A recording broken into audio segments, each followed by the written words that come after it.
Today's July 7th, 1991. I'm your host, Edmund Mao, and welcome to Canada Night News. Our top story of the night, discussions begin between President of the United States, George W. Bush, Canadian Prime Minister Brian Mulroney, and Mexican President Carlos Salinas to develop the largest free trade zone in the world through the creation of the North American Free Trade Agreement, or NAFTA. Yes, you heard that right. The talks between three prominent North American leaders began earlier today. The Free Trade Agreement is the largest of its kind, and if it goes into effect, the North American Free Trade Agreement will completely eradicate certain tariffs and slowly dissolve them over the course of a couple of years and completely eradicate said tariffs before the year 2008. Here we have Wall Street analyst, Fortune 500 business owner, and board-certified veterinarian Dedmond Bao. Welcome, Dedmond. Thank you for having me.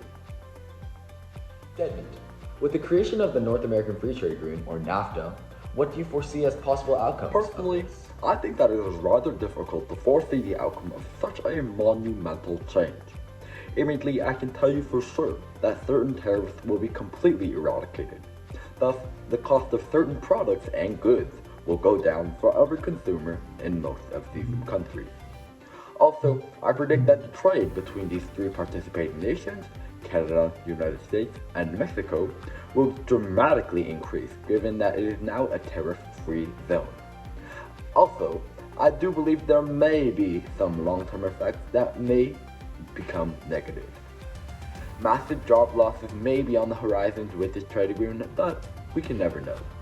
A trade agreement of this magnitude has never been put into place before, but for better or for worse, further generations and our own will have to feel the impacts of this trade agreement. Well, thank you for your time, Mr. It's Bao. been a pleasure.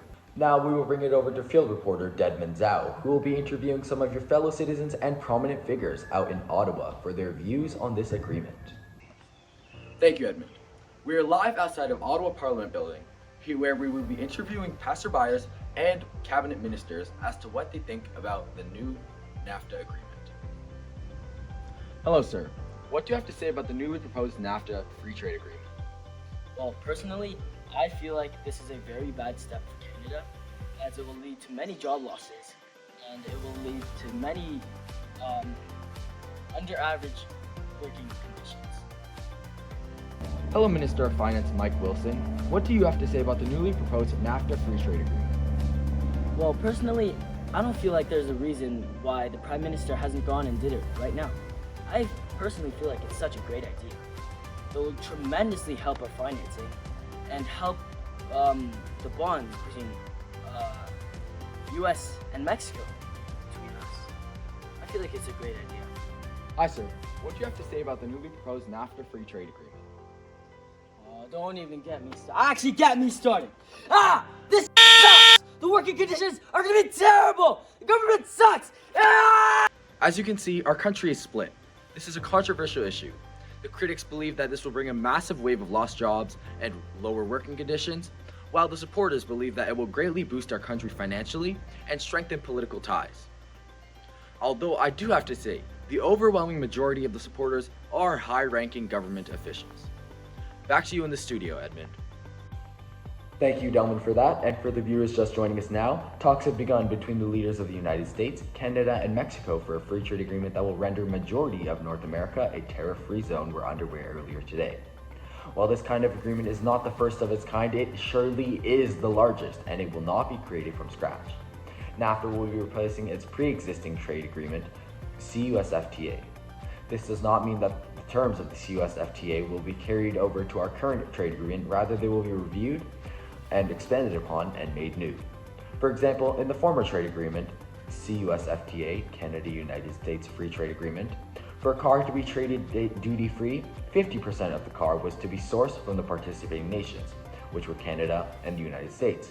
Now with NAFTA, the threshold is up to 62.5% and Mexico is participating. Rather than the 50%, it encourages the vendors and manufacturers to assemble and source the car and parts from North America. With all these economic ties, the political ties will remain friendly, but will not be merging. Each country will remain a separate entity until further notice. With that, we will be concluding this section of the 7 p.m. Nightly News. Good night.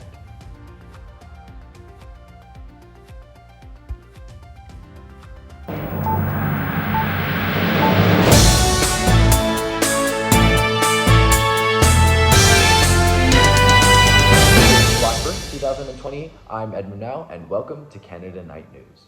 Tonight is a solemn occasion. We mark the ending of NAFTA and officially being replaced by CUSMA, CUSMA, Canada-United States-Mexico Agreement. In NAFTA's honor, we will be looking back and reminiscing on the impacts that it had on the participating countries, whether it be good or not too great. NAFTA was signed on December 8, 1993, and was officially implemented on January 1, 1994. Over its duration, NAFTA more than tripled the trade between the three countries, amounting in more than $1 trillion of trade. The lack of a social aspect in this agreement kept Mexico from seeing the full growth as much as Canada or the United States. Finally, the agreement only slightly increased the GDP of the three nations. Whether this is good or bad is up to you to decide. With that, we say goodbye to NAFTA and hello to CUSMA. On to the next section. A goat riding a horse? How could that be? We pass it on to you, Tracy.